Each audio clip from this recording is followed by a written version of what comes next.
So, welcome back, everyone. And I'm delighted to introduce our next speakers. So, we've got a triple presentation from Roger Clark at Hope Valley Climate Action, then Dan McCrory from Derbyshire County Council, and Kaz Whittle from High Peak Borough Council. And this is a really nice example of different tiers working together on a climate initiative. And just to explain, we first came across this Hope Valley project when Ashton did a project in partnership with Friends of the Earth, looking to identify best practice case studies from around the UK to illustrate different aspects of a sort of exemplary climate action plan for a council. And one of those actions was around decarbonising transport, and particularly in a more rural setting. So quite often when we do sessions, I was running some carbon literacy training last week with councillors of different local authorities. And a lot of them were saying there's nothing we can do. There's nothing we can do about transport in a rural setting.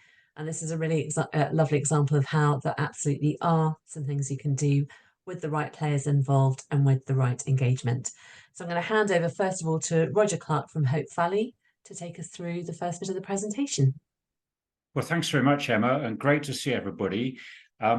First of all, I think most of you will probably be aware of the Hope Valley, but in case you're not, the heart of the Peak District National Park, a string of 8 villages spread out along the valley from Edale at the top end down to Grindleford and Eam at the bottom end. About 10,000 people live in the area, but being at the heart of the national park, we get between 3,000 and 5,000 visitors a year. Many of you will have come to enjoy the caverns of Castleton or walk from Edale or climb up Mem Tor, and we're glad that you come. But with visitors come also cars. 90% of visitors travel by car, we reckon, and major climate impact. So the Hope Valley, rural, heart of the national park. If we just move on to the next slide. Hope Valley Climate Action was set up in 2019, growing out of a previous Transition Hope Valley project. And it aimed to raise awareness about climate issues, take action locally to do what we can, and then to advocate for policy change. So big emphasis for us talking to political leaders in councils and our MPs, and when we can get at the ministers, senior civil servants, because what we can do in the Hope Valley is tiny. What governments can do is much more important. Having made a small start in 2019, we've now got about 1,000 supporters across the Hope Valley and beyond. We're established as a charitable incorporated organisation, and I'm one of the trustees. We decided to focus our efforts on 3 main areas, or 3 or 4 main areas. Land, because we're a farming area and the future of farming really important from a climate point of view. Energy, both reducing energy use and looking at how we can generate more renewable energy in the Hope Valley. And then I said 3 or 4 because we also, as a bit of a side issue, really got the biggest cement works in the UK at Hope Cement Works, and cement works are a big carbon emitter. And so getting Breedon Cement Works to reduce their emissions is really important. And then my area, travel and transport. As I mentioned, a lot of people use cars both to visit the Hope Valley and those who live in the Hope Valley. And clearly tackling transport is a really important part of what we aim to do. Moving on to the next slide. Travel and transport, we've branded that as traveling light, traveling lightly, you could say. How can people travel more sustainably? And our vision is that the Hope Valley is a tranquil place by 2030, where people who live here and people who visit here can enjoy the area, but also in doing so, travel sustainably to get here. And within the overall traveling frame, we've got a kind of hierarchy to which we work. Active travel, that means walking, wheeling, and cycling in the current jargon. How can people make short journeys on bike or on foot for everyday purposes, not simply recreational travel, climbing up Wind Hill or Mam Tor, but for getting to the school, getting to the health centre, getting to the campsite, getting to the B&B, how can people do that on foot or by bike? Then public transport, we're fortunate to have a rail line, which is good, and a bus service, which is not very good, mainly into Sheffield. And we've been spending a lot of time on advocating better public transport through the bus service improvement plan. Some of you will be following that progress in this and other authorities. And then reducing car use. We've got a project at the moment called Moving Together, which is all about people sharing vehicles, sharing electric vehicle charging points, more giving lifts to neighbours, and how can we promote that? And particularly important at the moment, hopefully you've all voted or you're going to vote for a new mayor today. Those of you who are in the East Midlands, the mayor will have new powers and new funding to act on transport issues. And we've had one-to-one meetings. We wrote to all the candidates, but we've been able to secure one-to-one meetings with the Labour candidate, Claire Ward, and the Conservative candidate, Ben Bradley, both of whom were interested and responsive to what we had to say. And as soon as we know the results tomorrow, we'll write to them and say, delighted you've been elected, couldn't have been a better choice. And we'd now like to advocate the things we want to advocate. So advocacy really important. At a community level, I mentioned 8 villages. We've been active over the last 5 years in a programme of community conversations, talking to people in each village about their aspirations for transport, gathering information. We had a presence at the village festivals, the village shows each summer. Each festival has a carnival, and we've been there to use that opportunity to put up a stand and talk to people.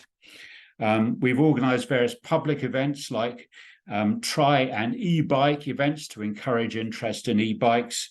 We held a bike rally. We've worked with the primary schools about walking to school. You saw the bike bus slide, last one out, to engage people locally and raise awareness of the issues. And our vision there is that we have a kind of cell of supporters in each of the villages, and then active groups. Currently, for example, in Castleton, there's an active bus campaign. In Grindleford, they're really concerned about 20-mile-an-hour speed limits, which we strongly support. And we're working in Bradwell with Walk Derbyshire to encourage walking opportunities in and around Bradwell. So a nucleus of people in each village, and then working with bodies like parish councils, also interest groups, cycling interest group, for example, and with bodies that are involved in recreational activities like the YHA, which has got a big presence in this area.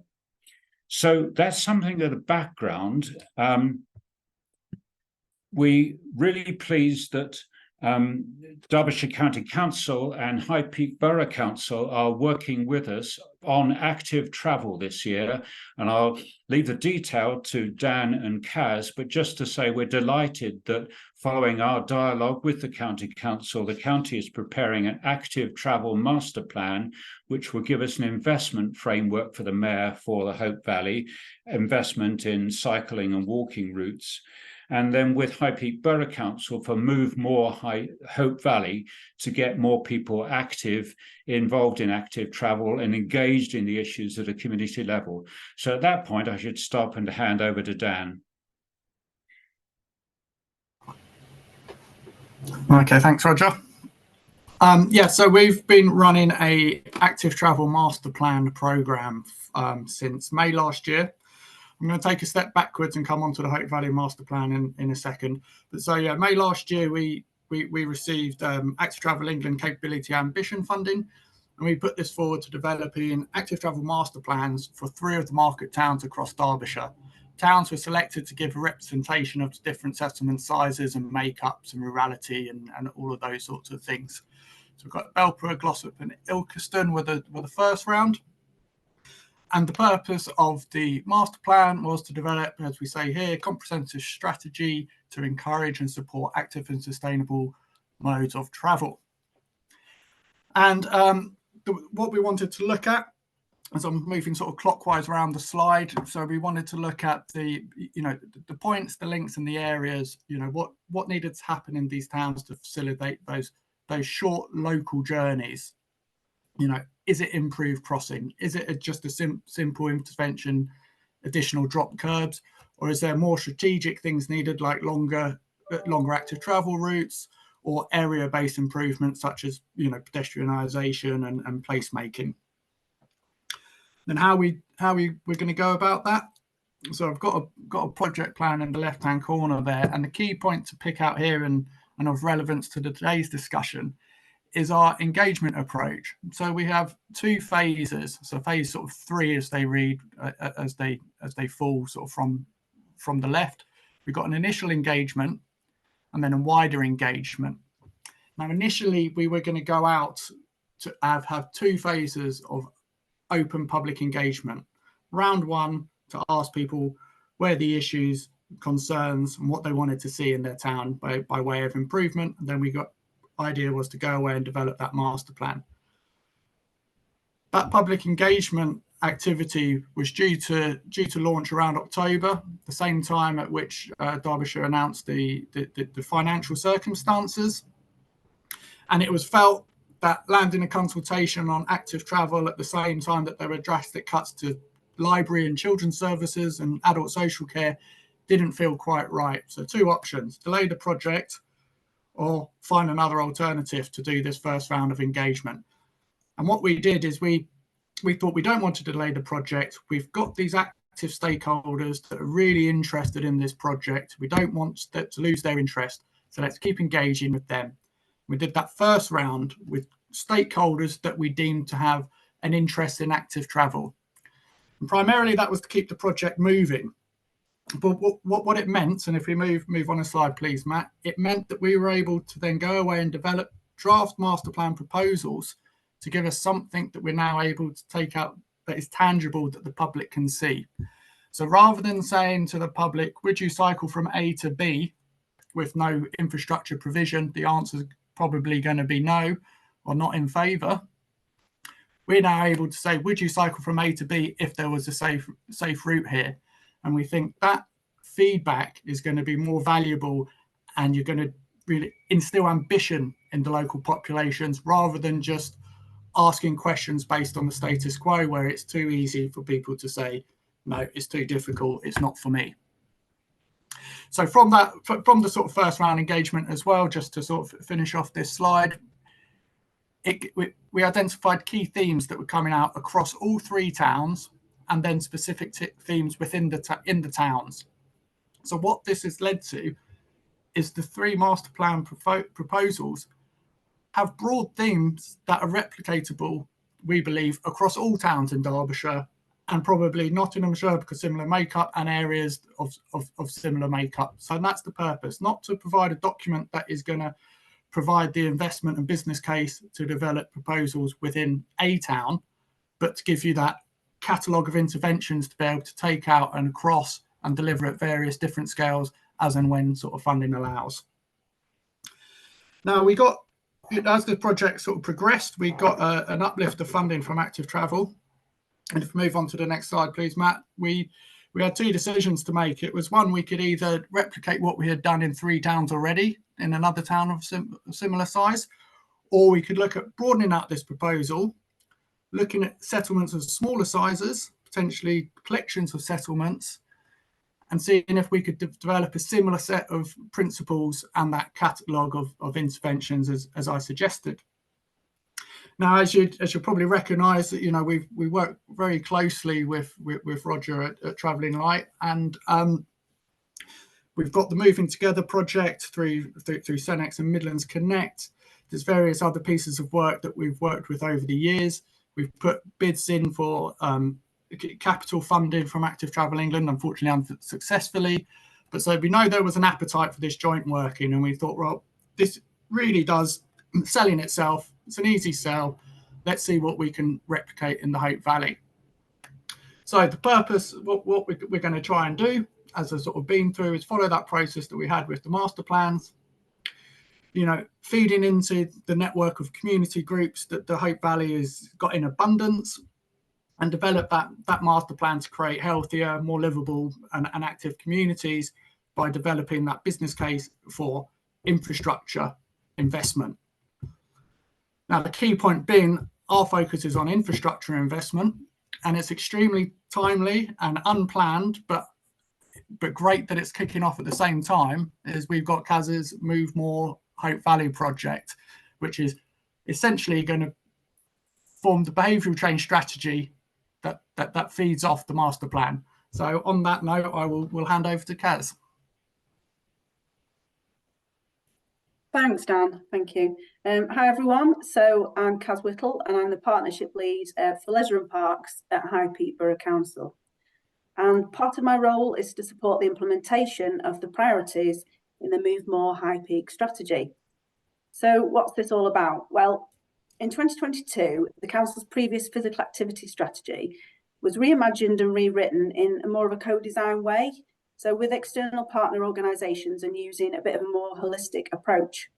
So Move More High Peak was launched last year, and it's a collaboration between organisations across the High Peak. Some I've listed here, so they include Integrated Health and Care, the Voluntary Sector, Active Derbyshire, the High Peak School Sports Partnership, and many others. Okay, so moving on to the next slide, please, Matt. So just sort of showing our principles and priorities for the strategy on this page here. They're all relevant for the way that we want to work in the Hope Valley as Move More Hope Valley. And I would just like to highlight a couple of them just to demonstrate the focus that we're looking at here. So working and learning together, we're building a shared purpose and trusted relationships with colleagues in health, planning, regen, community safety, and so on. And as a result, we intend to extend our influence and include movement and physical activity in the strategies and plans of broader partners, commissioning practices that promote people moving more and to address inequalities, and maximising opportunities to secure external funding to connect movement into wider priorities. So we'll continue to use our joint experiences to learn together and find our approaches as we go. We'll work with community groups, clubs, volunteers to develop more collaborative ways of working so that our collective efforts result in a healthier, happier and more connected and equal society for everyone across the High Peak. So from the shared priorities, I just want to highlight number 2, which is the place-based working. So this is what we want to do in the Hope Valley at the moment. So we're committed to prioritising places that experience the greatest inequalities and based on evidence of need. And so we're working together with the community to build on what is strong in each place. So we're creating positive change and attracting funding and aligning investment into these communities. So learning from some of the place-based work that is already ongoing and established in Glossop, in Buxton and in New Mills in the High Peak, we're recognising that each place has neighbourhoods with greatest need, and also we acknowledge and want to explore the rural challenges in the Hope Valley. So at a neighbourhood level, we will continue to find out what matters to individuals and want to work alongside the community and the leaders to enable change, and recognising that this will take time and it's different in each area. And so we believe this approach of developing our understanding of people and places will help us to change the system and enable more people to move more. So moving on to the next slide, please, Matt. So as I mentioned, the Move More place-based work is already well established in different areas in the Hope Valley, and we're really keen to do some work further into Hope Valley. So with Move More Hope Valley, we have an opportunity together to build on what is already strong there. And the work of Hope Valley Travelling Light is where we can add our support and help to build upon. So High Peak Borough Council have now invested £20,000 from the UK Shared Prosperity Fund for Active Travel into a new Move More Hope Valley project. So this will enable the community engagement work which Hope Valley Travelling Light have already begun to develop some depth and reach across the Hope Valley while also exploring the rural challenges of the area and working alongside those communities to find out what really matters to people. So it's just serendipity that this aligns perfectly with Derbyshire County Council's Hope Valley Master Plan, which will provide basis for future funding opportunities and at the same time is creating that demand amongst those communities. So this engagement will help us to understand the local needs and barriers and look at how we can also work with the community to co-design ways to move more with them. So this work has the opportunity to really influence behaviour change and challenge cultural mindsets and social norms in order to create that mode shift to active travel in the area. And that's my presentation. Thank you.